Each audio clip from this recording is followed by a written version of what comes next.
Welcome to the Golden State Media Concepts Sex Podcast, a show that examines all aspects of sexuality, from physical to emotional to spiritual. Join our hosts as they discuss age-old questions, common misconceptions, and the latest topics surrounding sex. They'll tackle topics about sexuality from the complicated to the hilarious and everything in between. GSMC Sex Podcast is your show for all of your questions about sex, even some you might not have thought of yet.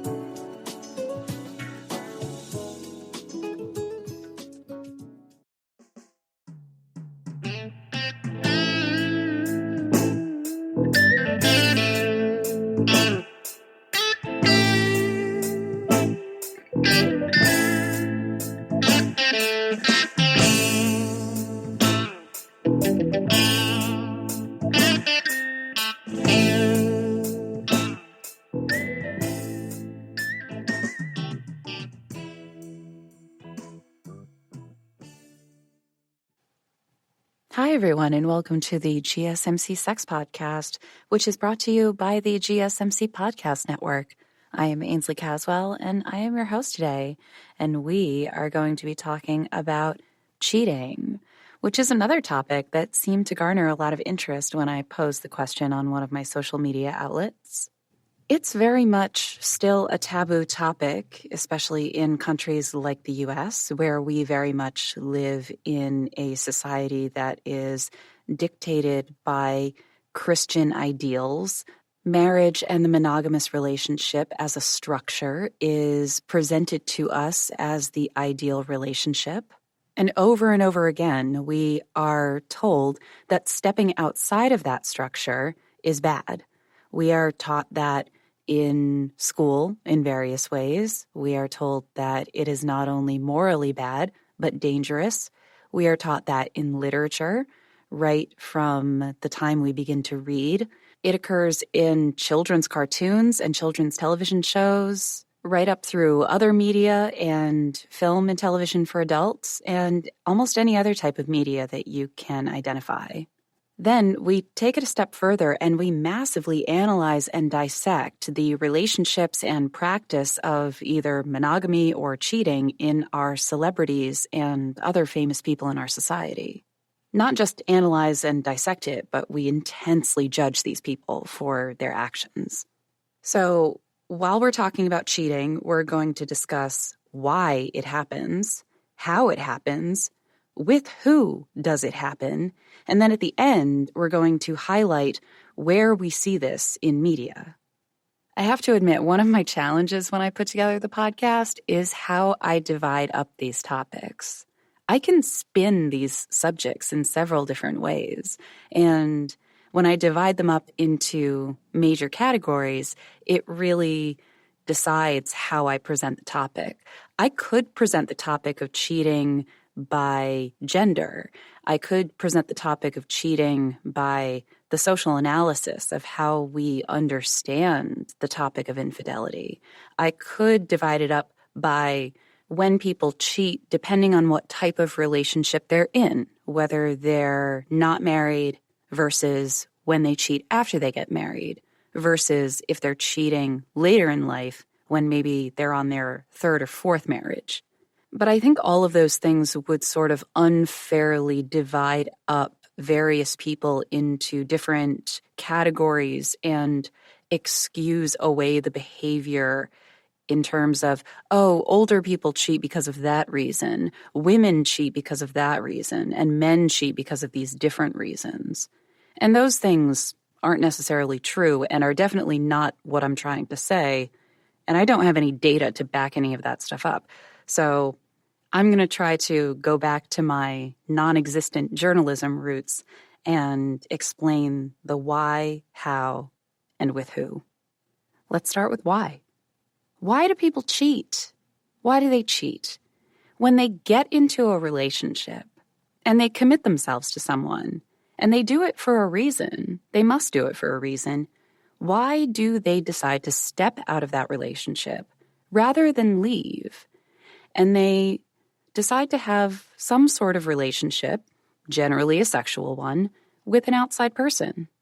You may be one of those people that is extremely hard-lined on the topic of infidelity, and you believe that there is no forgiveness, there is no excuse, there is no reason that anyone should do this ever, and they should die in a fire, and that's the end of it, relationship over.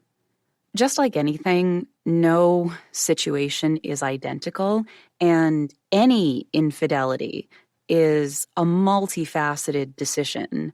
And not only that, but there's a multitude of reasons why anyone in any relationship may make a decision to go outside with another person and cheat.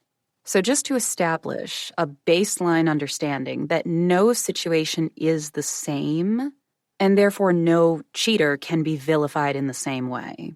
If you have a hard time getting beyond that concept, then this might not be a topic that you want to continue with. It'll probably make you too angry. If you've specifically been somebody who's been cheated on, you have some trauma related to this topic. And that's real, and it's valid. It's not really your job to sit and listen to someone talk at you in order to justify this type of behavior for an hour. So if this is too upsetting for you and it will trigger you in a very real way, you don't have to sit through it.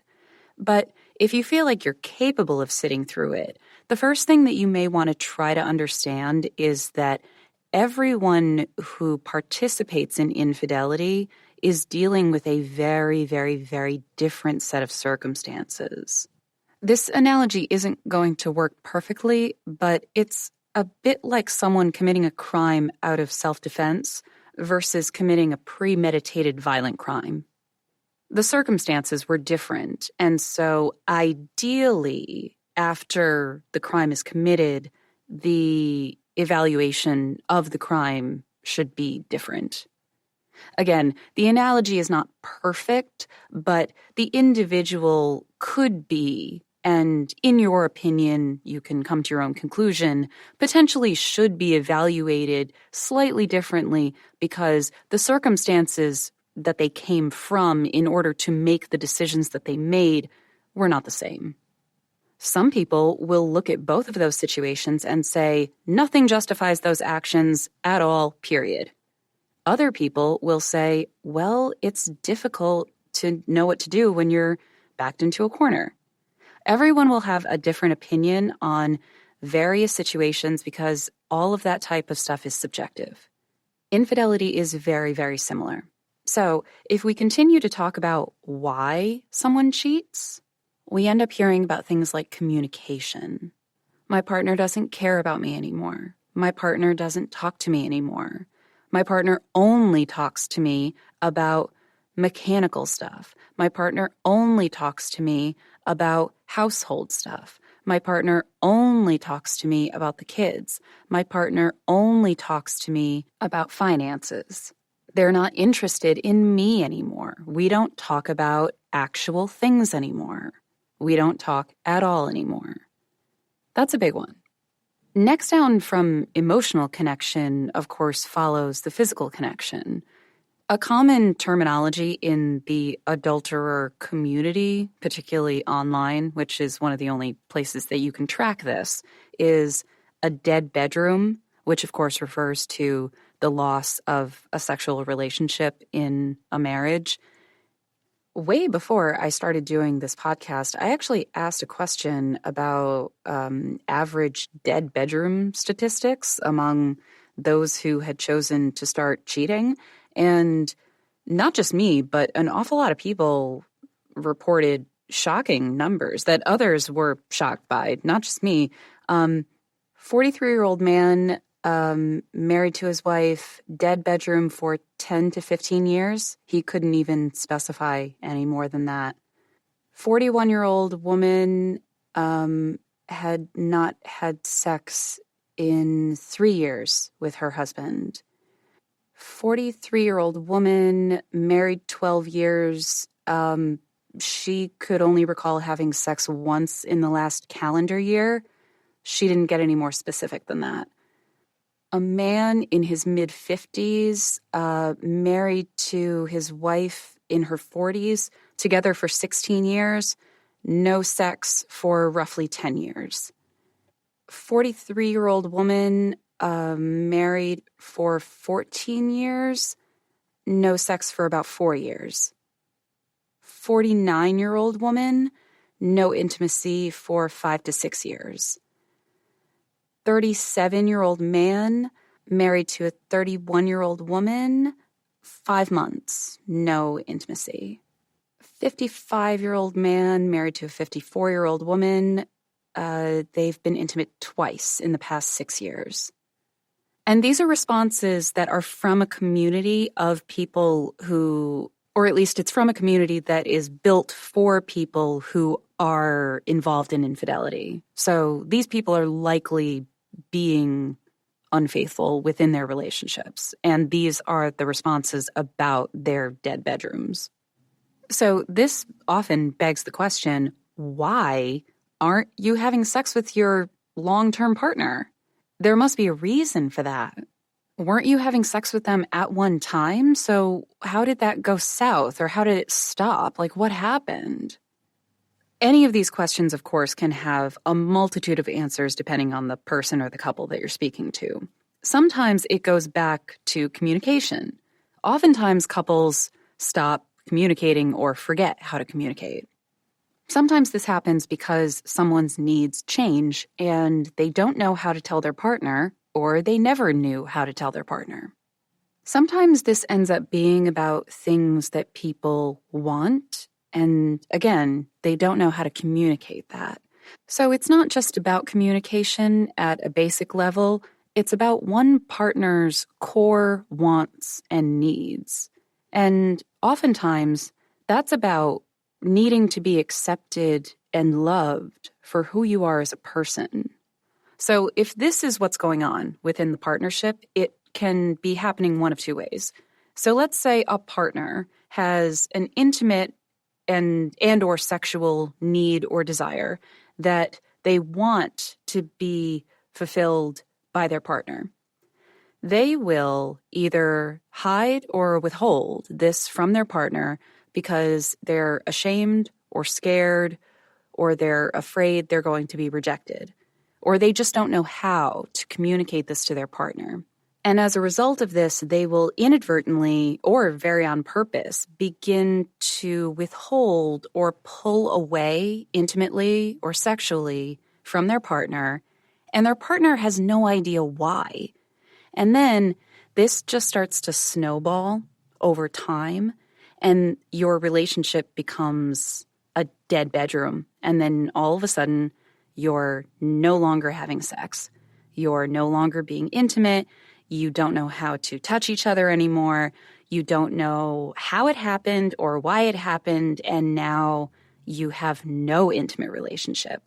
And it's really based on one partner's, or predominantly it's based on one partner's insecurity about a piece of themselves that they don't know how to share. Then the other partner inadvertently feels rejected because they don't know what they did wrong, if anything.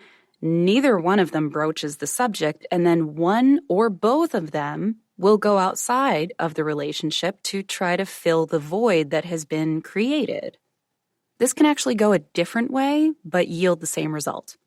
Let's say that the partner who has the thing that they want to share with their partner, let's say they actually get up the courage to share it, and they sit down with their partner and they say, hey, I want to dress up in a costume and do role play with you, and I want to try this thing in the bedroom, and I want to do that with you.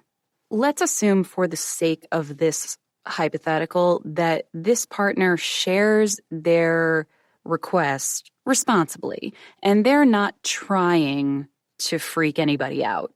Let's assume that they sit their partner down, they try to not intimidate them, and they just say as plainly as possible, here's what I want, I love and trust you, and hey, do you want to do this with me? Because I want to, and I'd like to share this with you. There's a possibility that their partner will say, ew, no thank you, not really, no. And then that partner feels very rejected, and they don't feel listened to. They don't feel accepted. And the whole point of this is that someone wants to feel, when they share these things with their partner or basically anybody, they want to feel accepted, loved, and not like a freak.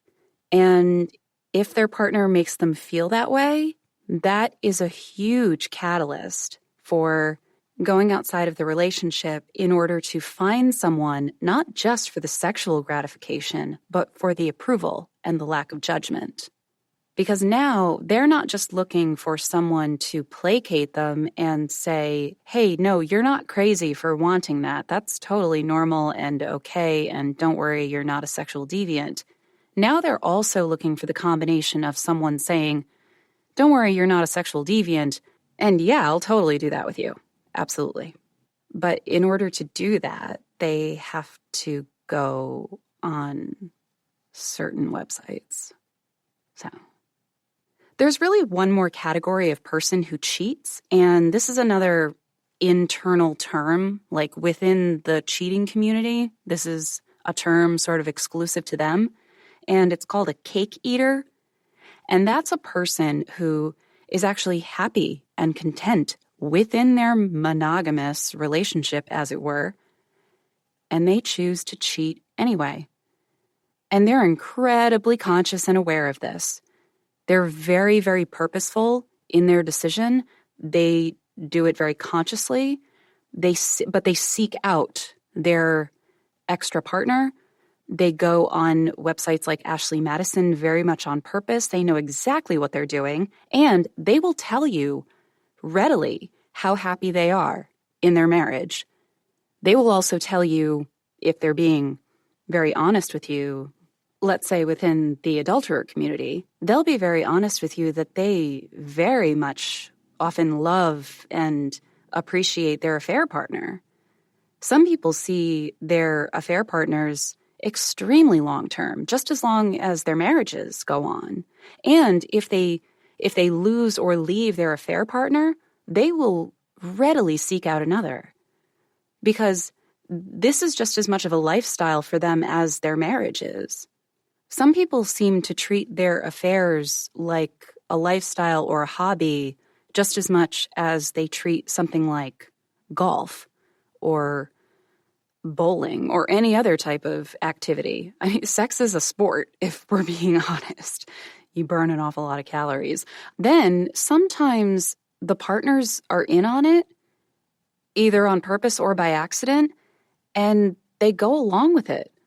Because sometimes you have to weigh the cost and benefits of something like this, and sometimes people just choose to stay quiet. Sometimes you have to decide whether or not these stories are true, but I very clearly remember reading an account online from a man who claimed to have caught his wife cheating in their own house while she was on her lunch break. And one day he came home to find her aggressively doing it with a guy who apparently was her ex from years back. And he vaguely knew who the guy was, so that helped him kind of figure out what was going on. There was this system that she had going, like clockwork. It was timed down to the minute. He accidentally found the garage doors open with his car there, and then they spent a certain amount of time in the bedroom, and then she moved things around. She had laundry going while they were doing it upstairs, and then she switched the laundry at a certain time before they left the house, and then he left, and then she left right after him.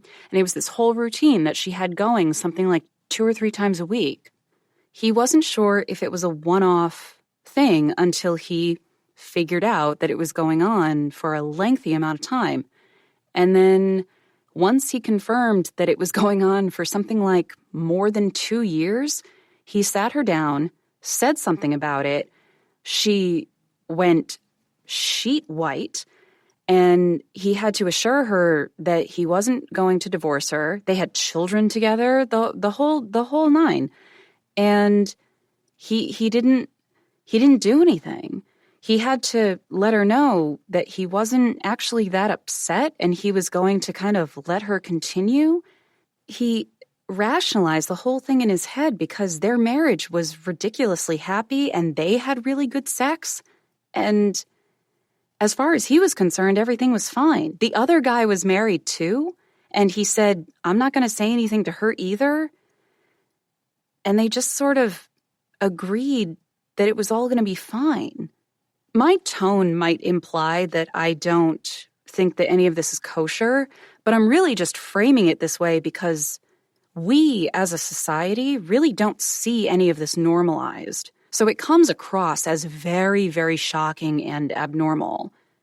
When I think it's probably more normal than we think it is, but we just don't talk about it because it's framed as such an inappropriate relationship model in the world that we live in.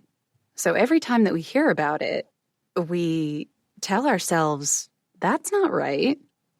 So to further this conversation, how do these people get into these situations? I'm going to try to cover that next. How do you find these people? It's a lot easier than you think. And I'm going to wrap up with why we think this stuff is all messed up.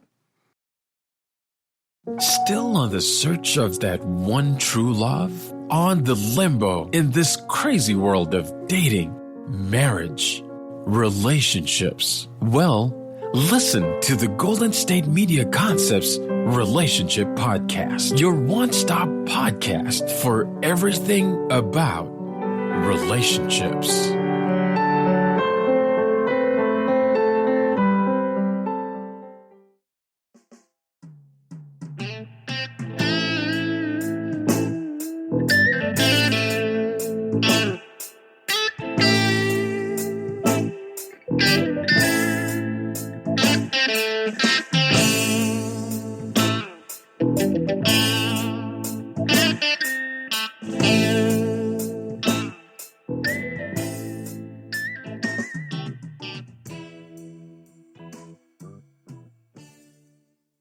Hi, folks. Welcome back to the GSMC Sex Podcast. I am Ainslie, and today we're talking about cheating. In the previous segment, we just tried to summarize the reasons why people cheat, and now I'm going to try to dig into the reasons how people cheat. Because you might be wondering, especially in the age of Corona, you might be wondering how in the world people figure out ways to get out of their homes, out of their monogamous relationship, and go on these little excursions to even find time and find places to do their cheating in the first place. So there's websites and apps, first and foremost. That should be your first stop. So which apps and which websites are people using? I mean, the first stop are basic dating apps. People are using stuff like OkCupid, which of course is an app that is not just for cheating. That's for anybody. But I know OkCupid as being an app with a strong reputation as being for anybody. It's not just for people looking for a specific type of partner or a specific type of relationship. So OkCupid, at least in the adulterer community, is a decent resource, at least in part, because the users on it won't necessarily exclude those other users that are already in relationships. One of the reasons that I'm familiar with OkCupid is because several of my friends who are poly use it on a regular basis. So it's got a decent reputation out there as one of the more flexible dating websites. It's accepting of multiple lifestyles, and one of those lifestyles is people who engage with multiple partners. And one of those scenarios is that you are an adulterer. Of course, I feel like I'm going to call it the gold standard of cheating is Ashley Madison. Some people get really pissed about Ashley Madison even being a thing. I hate to break it to you, but not only is it crazy popular and isn't going away anytime soon, but it's actually one of the oldest hookup, dating, whatever you want to call it, websites on the internet, period. It came up in 2002, which is only a handful of years after Match.com. And of course, Ashley Madison is known as the website that is built and made for people that are in relationships looking to go outside of them. Sad to report, though, that Ashley Madison was not founded by a woman, as the name implies. It was founded by a man named Darren Morgenstern. I don't know why that makes me sad, but, I just like to see women entrepreneurs doing things. Ashley Madison got, not that it wasn't famous already, but it got a significant amount of notoriety upon the leak that happened several years ago, because not that anybody cares about the average names that get released, except for the wives and other partners that may want to search for their partners on the leak list, but the celebrities that were users of the website that were specifically looking for discretion.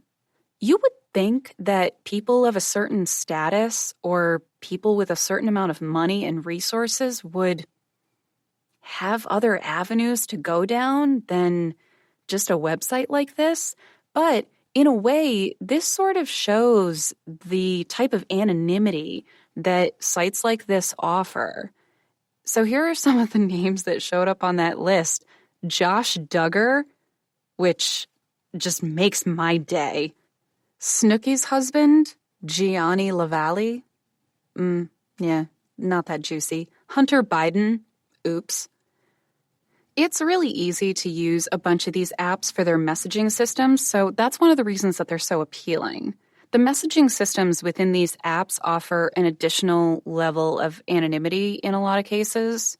People do not want to be quick to share their phone numbers with people. They're very afraid of identity sharing, blackmail, small communities. If someone knows their spouse, knows a friend of their spouse, they're afraid of sharing face pictures too soon. There's a laundry list of issues that go into someone who's planning to cheat. Let's say that you're planning on cheating. You don't want to travel too far to see someone, so it's assumed that you're planning on cheating with someone within your immediate community, most likely. So does that person know your spouse? You're going to have to safeguard against that. Then there's the issue of the security within your electronics, and that's the messaging system within the app that you're using. Then you have to choose when you take it off the app. Do you share your phone number? Do you use a different app? A lot of people will take it from one app to another. Then you have to choose which app to use. Some people find this incredibly tiresome and they just don't want to. Other people prefer to take it to a different app, and that right there is a deal breaker between some people. Oh, you're demanding my phone number after only chatting on the app for 3 days? Ugh, I don't want to cheat with you. Oh, you want to take me to a different app after chatting on this app for 3 days? Ugh, I definitely don't want to cheat with you. Everybody has a whole different set of parameters, and sometimes those don't match up. And now people are rejecting each other on a whole different set of secret criteria that we didn't have established before and is being set up in real time now. There are no rules. Apparently, there are preferred messaging apps used by people who are chronic cheaters. I don't know what most of these are. I guess one of them is Telegram. Snapchat is still very popular, not just for 12-year-olds making dance videos, but for people just sending messages to each other for the purposes of getting sexy. And the appeal is that none of them are saved, or at least you can put your settings to that so that none of them are saved, all of them are disappearing, people are still sending a bunch of nudes, and all of it's disappearing, and you can't take a screenshot, or at least I think it's still this way. If you do, the other person gets a notification. So if you use Snapchat, at least everybody's on the same page and notified, and at least that's a good way of keeping no paper trail. So beyond the electronic stuff, what happens if you want to meet in person? Beyond the corona stuff, because to be honest, I really don't know how people are managing that. Now that we have vaccines that are rolling out, that's going to get a little more clear. Prior to this, I mean, I can tell you just from basic observation of firsthand accounts online, Corona did not stop people from cheating. I mean, it did anecdotally. Individual people would say, oh, this guy ghosted me because he said he was afraid of Corona. Oh, this guy canceled on me because he said it's too high risk. I get it. A lot of other people, they just kept on going. They just kept on meeting up, living their lives, going to hotels, doing it. People did not quit. My therapist told me, he's like, oh yeah, lots of people are cheating. Everyone's cheating. Tons of people out there having sex with people that are not in their circle, doing it, out there doing it. Well, I wonder if they're wearing masks while they're doing it. So where are these people doing it? How are they doing it? And it's really, there are some really simple answers to these questions. There are a lot of people that still need to go to a physical job. And whether you're the one who needs to go to your job or you're the one who's staying home, either one of those parties can be the cheater and get away with it. It's really a matter of whenever you're alone, you are able to manufacture time that you are able to see your outside partner. People are still going on work trips. People are still traveling for work. People are still staying in hotel rooms. And even if they literally are not, people are still able to manufacture those types of stories so that they tell their partner, oh, I'll be away for tonight because I'm going to be at this thing. And then they leave and they go and meet up with their outside partner. It's really just that simple. Most of the time, people are able to carve out small amounts of time depending on how their normal life functions and depending on how their married partner understands how their normal life functions, and then they're able to find extra time within that structure to dedicate to their outside partner. If you've ever struggled with any sort of addiction, you'll be able to identify with this. If you're an alcoholic and you've attempted to, let's say, hide your drinking from your partner, you will find yourself hiding liquor in your home. And in order to do that, you will have to consume it secretly in private. You will have to anticipate your partner being away, out of view, and you'll also have to find time alone to sequester yourself to get drunk and at least drink in short bursts. The idea of meeting someone outside of your relationship is similar. You just need to find time away. You say you're going to be out late meeting friends. You say you're going to be spending time at your job late. You say you're going to be running an errand, which you know is going to take 20 minutes, but you tell them you're going to be out for 3 hours. You tell them you're going to run 3 errands when you're actually running 1. Some people have a lot of luxurious resources and have second homes. So you go to your second home and you meet up with your affair partner. Some people have really simple routines with their affair partner, and they just switch back and forth between their home and their affair partner's home when each of their monogamous partners are out. I was actually just listening to a podcast that is not about relationships or cheating, and one of the hosts said that she used to have an office temp job where all of the office people used to look out of one set of windows that overlooked a parking garage, and almost every single afternoon they would notice a set of cars that would meet at one corner of the parking garage at one level every single time. 2 cars, a guy and a girl, they would meet, go into one of the cars, into the back seat, do a bunch of business, and then leave. And it was kind of assumed that they were having an affair because who else would meet their partner in a remote corner of a random parking garage just to have sex?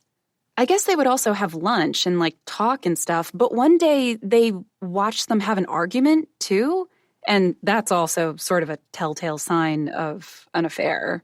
I'm not a seasoned other woman or anything, but what do you do when you're having an affair?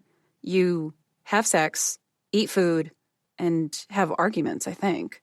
I don't know who else would meet up in a garage just to have sex, have lunch, and have an argument. I don't know what else you would do when you're having an affair in a parking garage. And I haven't even touched on the subject of sex workers, which is a major resource when you're looking to have an affair. Mostly and primarily because it is a business exchange. There's no hedging or relationship talk, and frequently it is a person that you can return back to if you find it is someone that you like.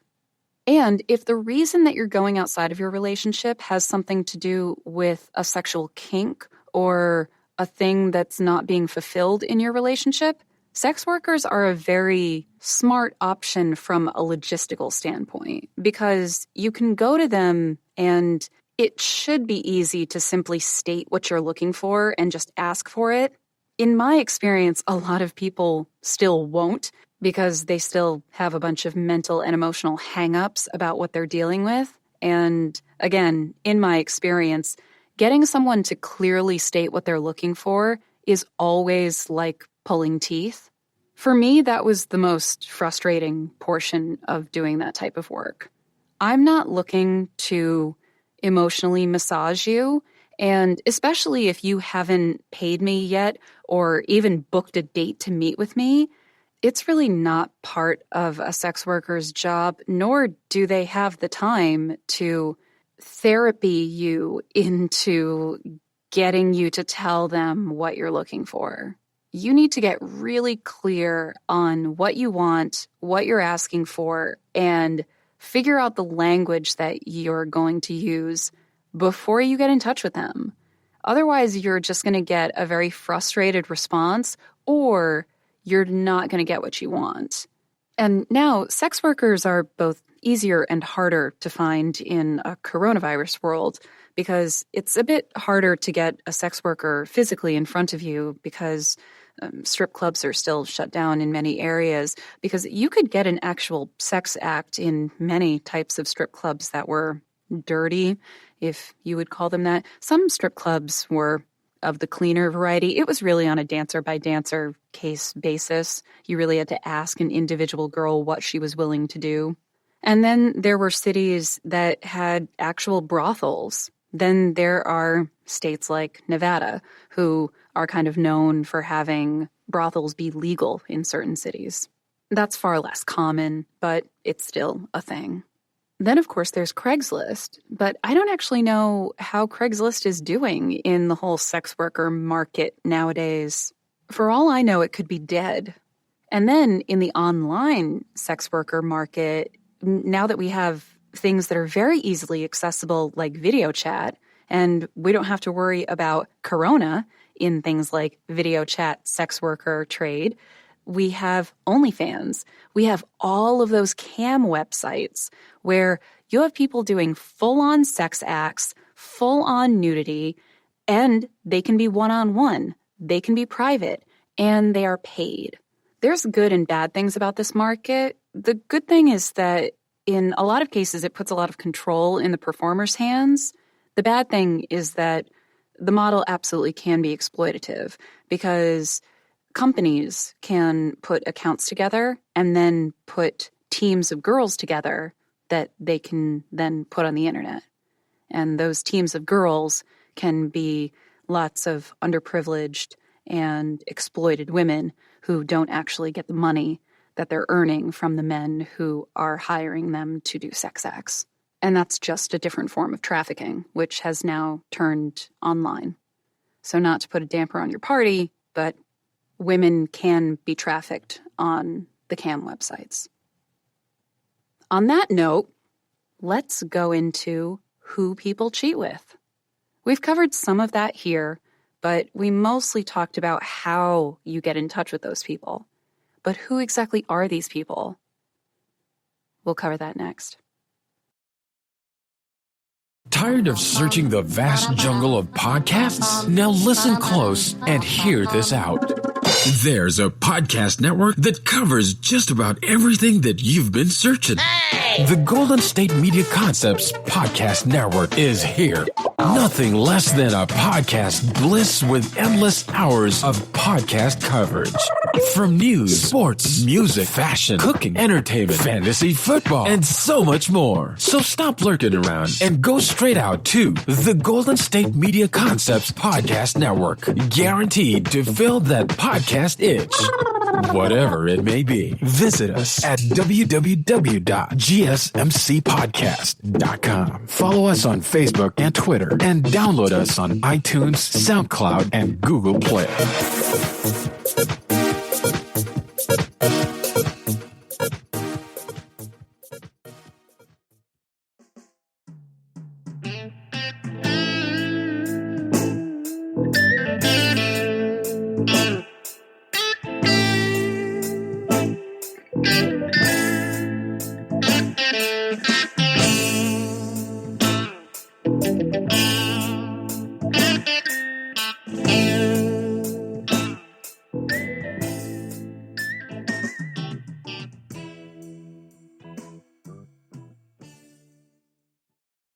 Hi, welcome back to the GSMC Sex Podcast, folks. This is Ainslie, and this segment we are going to continue talking about cheating and infidelity, but now we're going to move on to the specifics of who people are cheating with.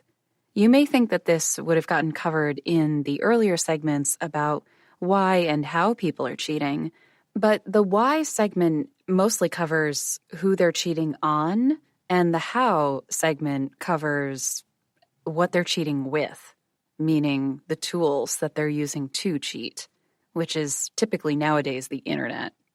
What were people using before? The newspaper? Outdoors?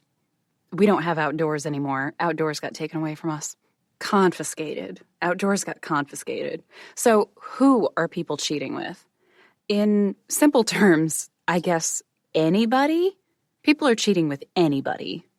That should really come at the end of this segment as a summary. The summary is people cheat with anybody.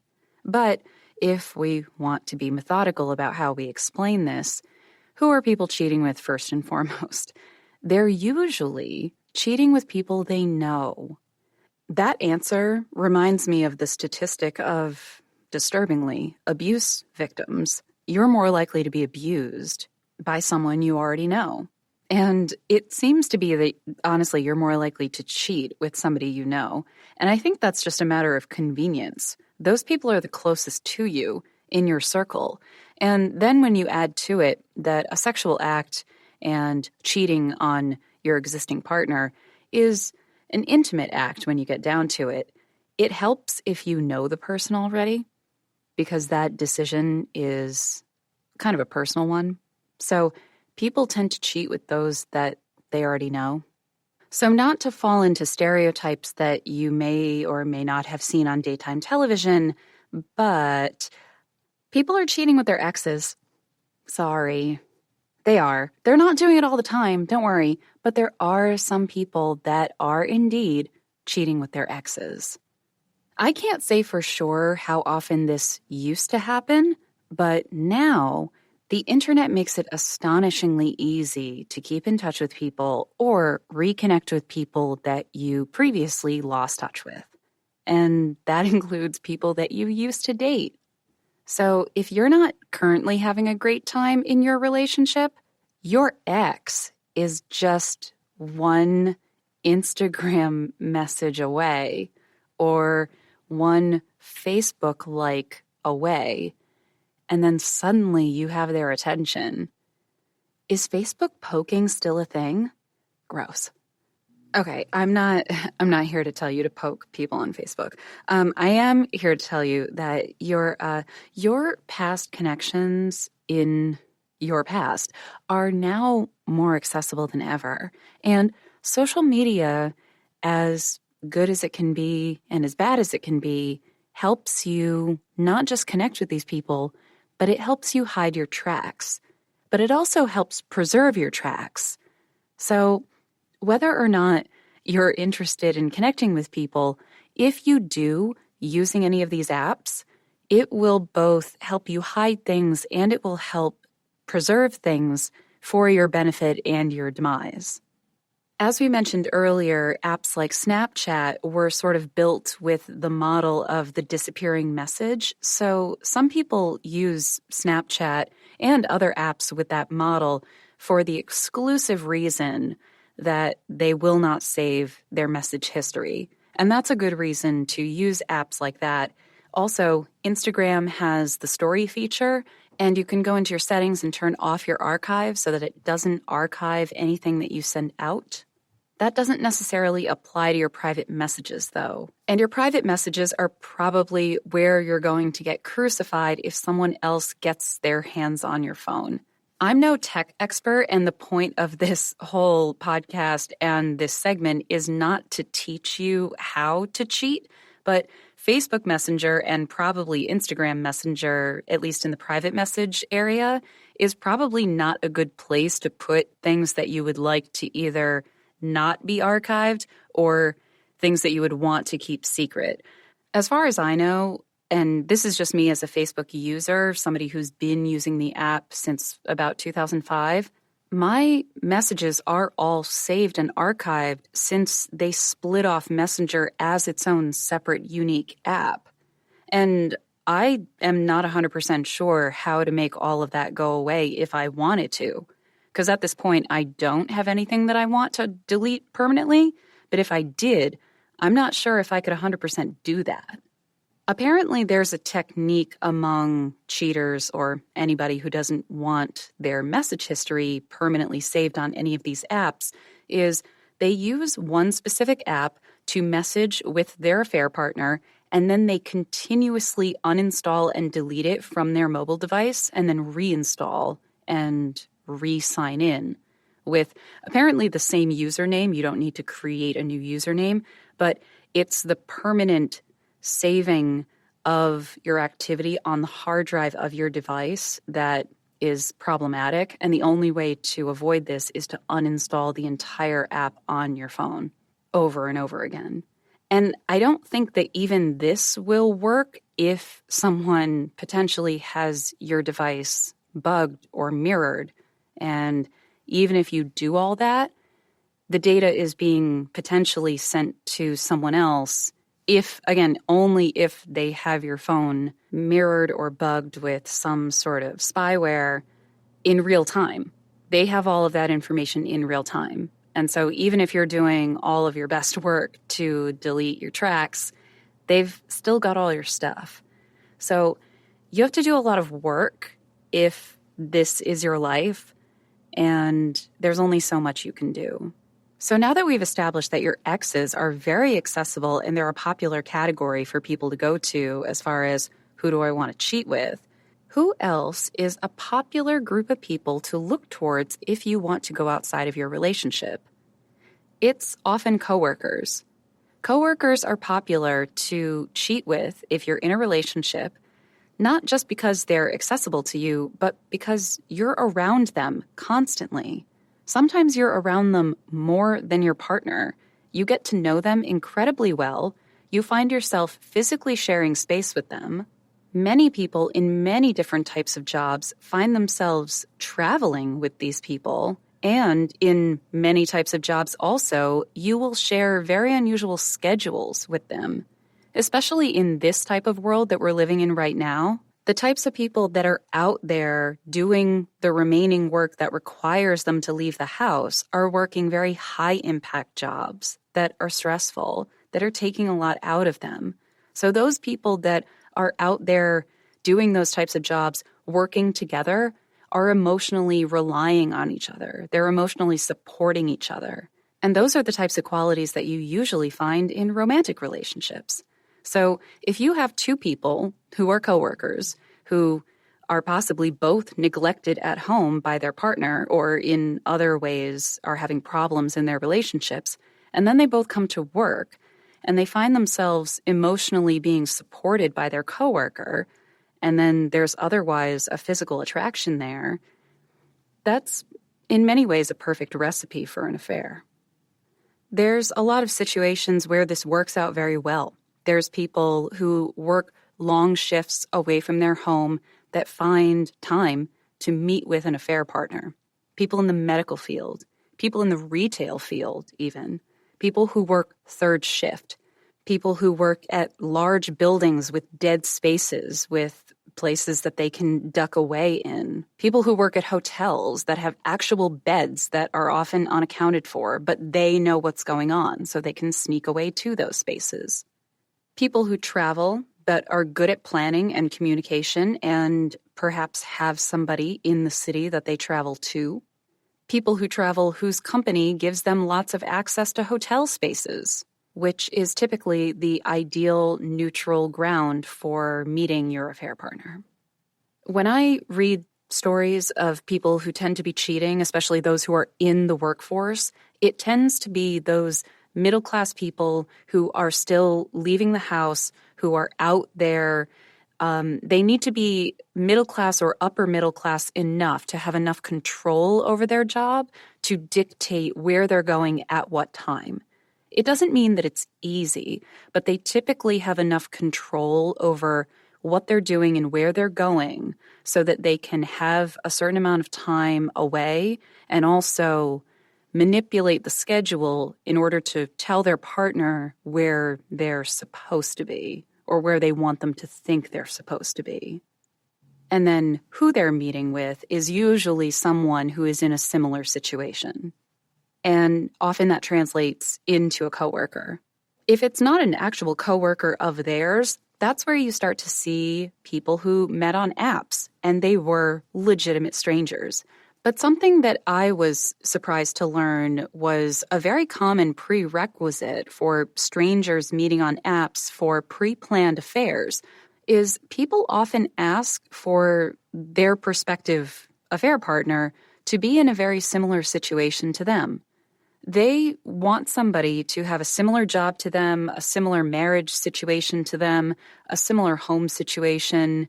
So even if someone doesn't kick off an affair with an actual coworker, it seems that many people prefer to have an affair with a peer because it seems familiar to them and likely they want the predictability because they're entering into something that has very high risk. So if I was working some sort of moderately high-powered corporate job that had me traveling roughly 40% of the time, it makes sense that I would seek out someone to have an affair with that was doing approximately the same amount of traveling that I would be, simply because our schedules would match up for convenience, but also so that we could give similar stories to our partners to keep our detectability low. It does all make sense. And finally, and this should make sense also right off the bat, if you're not going to date somebody who has a similar lifestyle to you, but you also want to gravitate towards something familiar that you can predict easily and you think you can wrap your head around, people just have affairs with their friends. That might strike you as the stupidest thing that you've ever heard. And you're absolutely right. It really is not. It's not smart, but it's something that people do. I think for the same reason that they gravitate towards strangers that have the same job as they do, because they think it's going to line up with predictability and it's going to be familiar to them. I think people have affairs with their friends, not just because it's somebody that they know and they might be giving into a very small piece of long-held temptation and probably curiosity, but it's something that's already in their life that they think is familiar. And if somebody and their family is already maybe even a part of your routine, let's say that your friend and their partner and maybe their children are already a part of your social circle, and you look at them and you say, well, if I started sleeping with him and then she has this job and I know she's not home very often and their kids are at school this time to this time, and wow, that would work really well. You think you've got it all figured out at first because you think you know their house and their schedules and everything that's happening in their lives. If you start to plan to have an affair and you compare that against having an affair with a stranger that you know nothing about, having an affair with your friend seems a lot less scary. if you think about the after effects, that's different. Like, think about an affair with your friend blowing up in your face. Then consider an affair with a stranger blowing up in your face. I think the latter sounds a lot less scary, but in general, we don't tend to consider consequences for a multitude of reasons. We think that everything is going to work out. We think that we're going to handle everything perfectly. We just don't think that far. In general, all of those reasons will apply.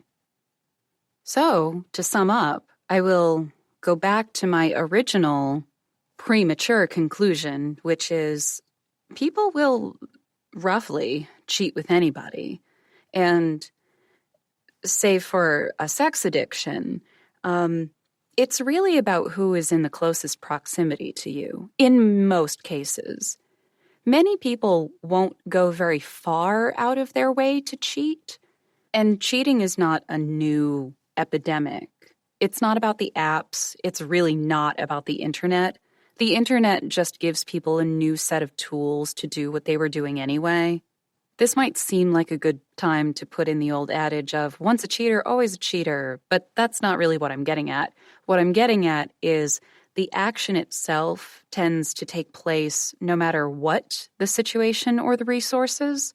So it's really a matter of the person making choices regardless of what tools they have at their disposal.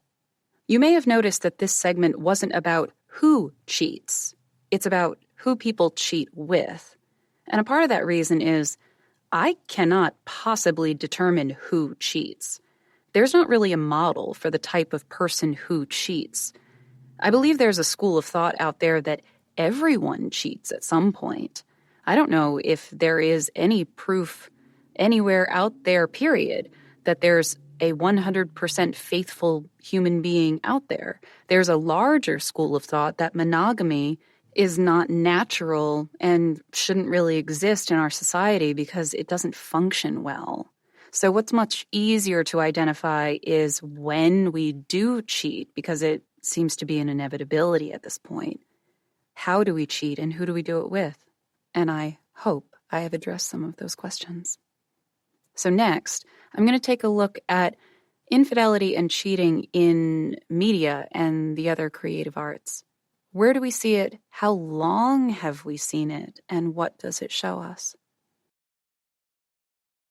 Are you tired of the same old news? Are you sick of the seemingly endless political spin and negativity? The GSMC America Still Beautiful podcast is a weekly news podcast covering all the top positive and uplifting news stories. We cover stories that will inspire, uplift, and remind you of the good in the world. Tune into the Golden State Media Concepts America Still Beautiful podcast to get all the great and positive news stories of today. Download the GSMC America Still Beautiful podcast on iTunes, Stitcher, SoundCloud, Google Play, or anywhere you find podcasts. Just type GSMC in the search bar.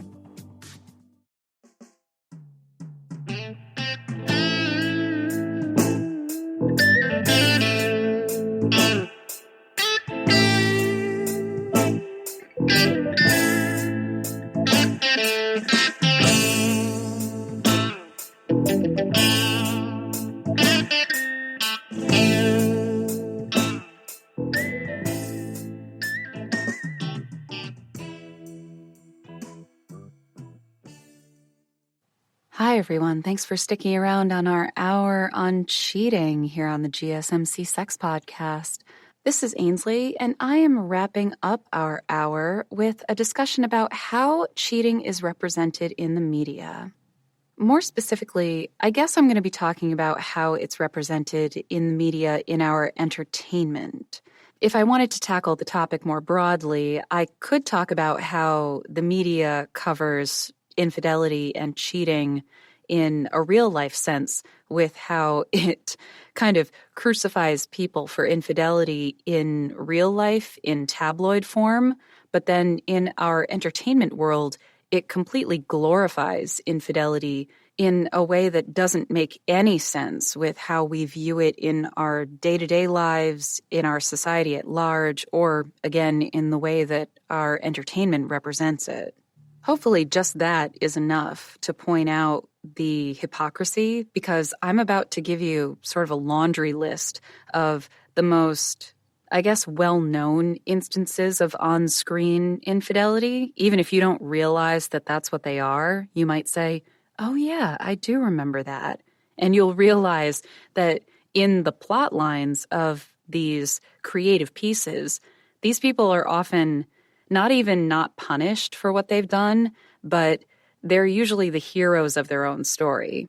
I'm not saying that's necessarily a bad thing, because cheating, as we've discussed, is kind of normal and has been normal for an extremely long time, probably since the dawn of man, but we otherwise vilify it in our society. And this we haven't really touched on. We specifically vilify women when it happens, and we often blame them and, the classic scarlet letter thing. So, to move forward with the topic at hand, where do we see instances of cheating in our entertainment and media? Where do you remember it the most? One of the first examples that I have at my fingertips is Carrie and Mr. Big in Sex and the City, of course. And one of the reasons that this was kind of as big as it was, not just because Sex and the City sort of took over the world when it was at its height, and Big was a figure with a very apt name. He took over Carrie's world, he took over the show, he took over your perception of the show, even though he wasn't a primary character. He was everything in Carrie's world. The reason that women identified so much with this relationship wasn't because Carrie was doing anything specific with him, or even that Carrie ended up cheating on somebody with Big. It was because he was all-consuming of her mind and her life and her heart. And I think most people and most women have had somebody like that in their life at some point. You've had somebody in your life that is all-consuming to the point of obsession, that just steals everything away from you, where you feel like you're incredibly powerless. Whether or not that is love or healthy love is a different discussion, but Big became such a huge talking point in the plot line of Sex and the City that they turned it into a love story, and Big was ultimately the person that she ended up with. Unfortunately, over the course of their relationship, Carrie cheated on another incredibly beloved character with Big, and that, of course, was Aiden. Aiden was another Sex and the City phenomenon that took over less of Carrie's head and heart and more of the viewing public. Aiden not only became a cultural phenomenon, but the name itself became a phenomenon and remained on some sort of top 10 baby name list, I think for more than 5-10 years.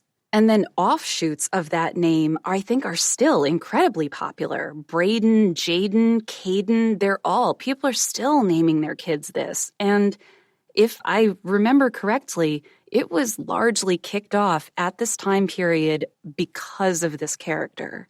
So when we talk about plot lines within Sex and the City and how they impacted not just the U.S., but the whole world and the media viewing public, we really can't underestimate them. And one of the aspects of that is the relationships that not just Carrie, but all of these women had with the people in their lives and how they were written and presented. I wasn't ever a regular dedicated watcher, but to be honest, you just couldn't escape this show, especially when it was at its most popular. And I remember the moment, at least the episode, when Aiden was confronted with the fact that Carrie was cheating, and it was absolutely soul-crushing. And something that I think at least the show tried to do responsibly was to have the characters face these topics when they were difficult. But the show did end up in a place where Carrie and the person that she was cheating with did end up together.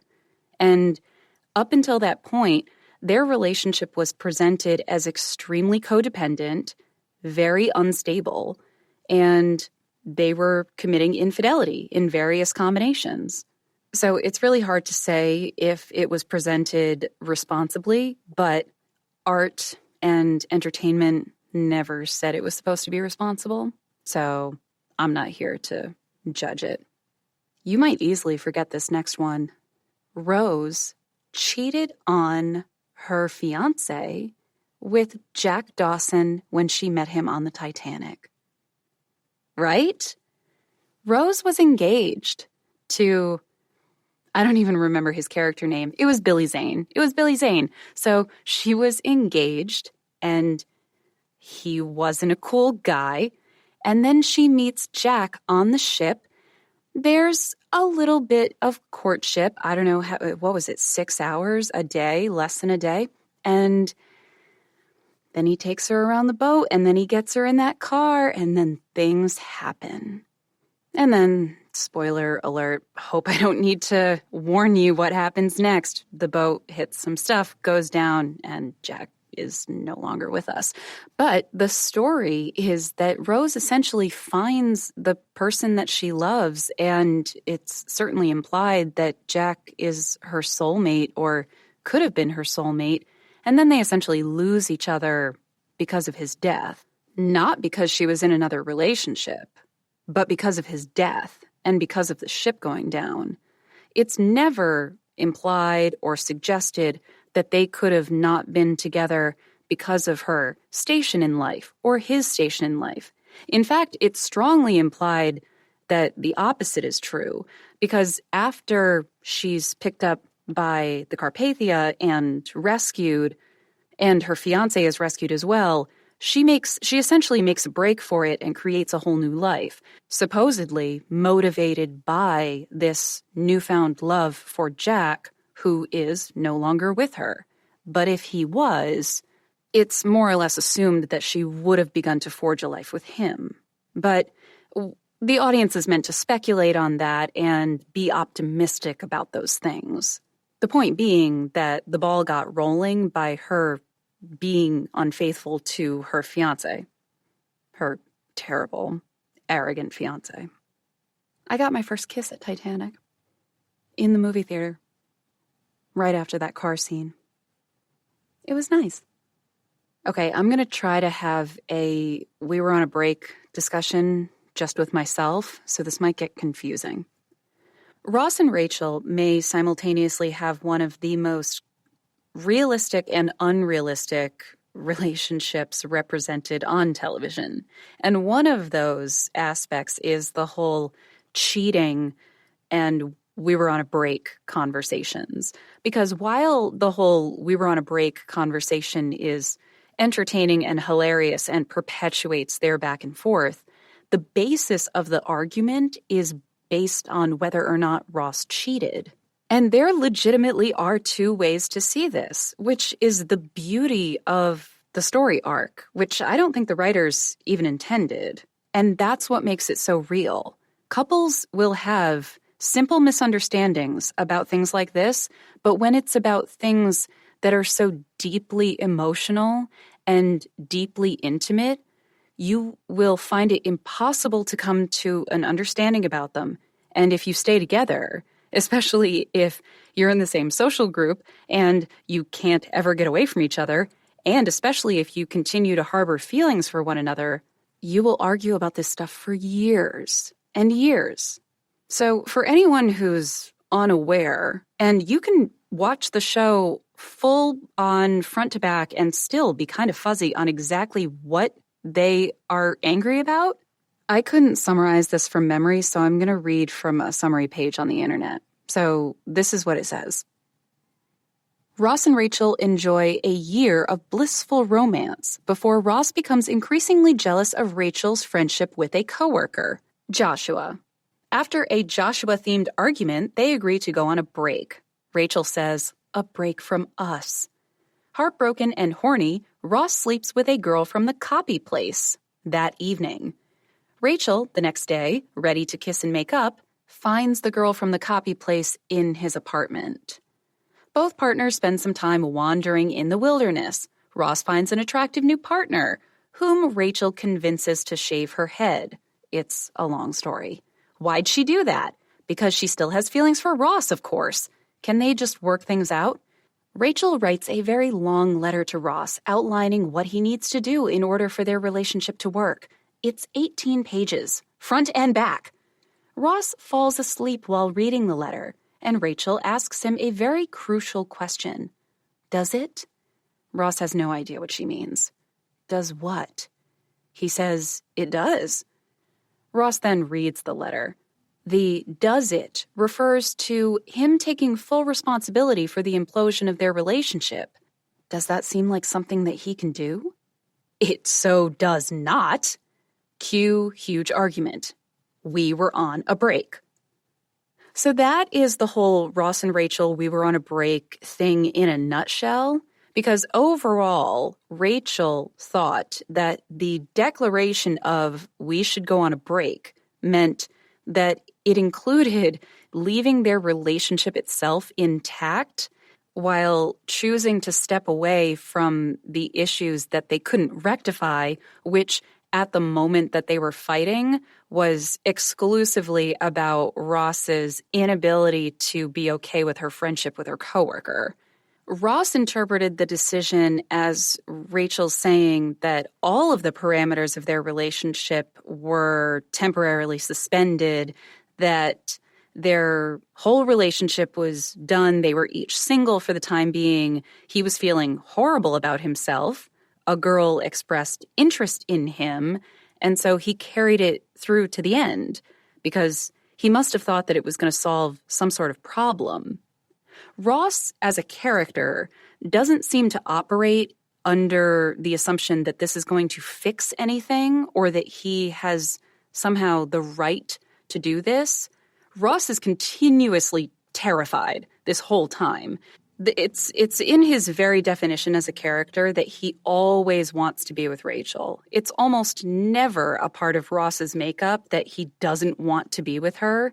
And the next morning, after he sleeps with the copy girl, he's terrified. Even before he knows Rachel is popping in at his apartment and is going to catch them, he's very remorseful. He's regretful. He desperately wants to get the copy girl out of his apartment. He wish he hadn't have done it. And it's very clear that he doesn't want this. He always wanted to be with Rachel. This narrative is really about how the topic is treated after when he starts getting called a cheater. Because Ross's decision-making seems very ingrained in panic and rejection. And the choices that he made were based on fear and ego. And that's not talked about enough because it's a sitcom. It's just your average 90s comedy. But I do appreciate the realism of how Ross is portrayed as a person and a man whose ego has been bruised, who's deeply in love with a woman, who mistakenly goes outside of his relationship for the wrong reasons because he thought that it would somehow fix something. And you can see that he immediately recognizes his mistake. Immediately. And he tries to talk about it, but he sort of gets piled on right from the beginning and gets labeled a cheater. And then for years afterwards, he fights against this label. You never see him accept it, ever. He rallies against it the whole time. What I sort of appreciate is that Ross doesn't even accept the label of cheater, even if it's going to guarantee him back Rachel. Even, it was covered in the summary, even when Rachel more or less guarantees that she will be his girlfriend again, but only if he accepts blame, his answer is absolutely not. And you have to admire that to a certain extent. I can't say that wasn't written into the show just for the sake of comedy, but there's a certain amount of that just for the sake of logistics, because Ross never tried to say that he didn't sleep with that girl. He never said that he didn't do any of the things that it was provable he did. He was just trying to argue semantics. And you got to admit that that is his MO as a PhD NYU professor. So that all tracks. Hey, don't cheat on me with other podcast hosts, okay? I hope you had a good time here at the GSMC Sex Podcast, which is brought to you by the GSMC Podcast Network. Don't forget to subscribe to this show wherever you get your podcasts, leave a review, and if you see a little bell, click on it to get notifications so you don't miss any episodes. Also, you can follow us on Facebook, Twitter, Instagram, all those socials that you can't get enough of. Just search for GSMC or me, Ainslie Caswell. Thank you. And I'll see you next time. You've been listening to the Golden State Media Concepts Sex Podcast, part of the GSMC Podcast Network. You can find this show and others like it at www.gsmcpodcast.com. Download our podcasts on iTunes, Stitcher, SoundCloud, Google Play, or anywhere you find podcasts. Just type in GSMC to find all of our shows from the GSMC Podcast Network. From sex and relationships to health and wellness, life and happiness, and even weird news. You can also follow us on Twitter and Facebook. Thank you, and we hope you have enjoyed today's episode of the Golden State Media Concepts Sex Podcast.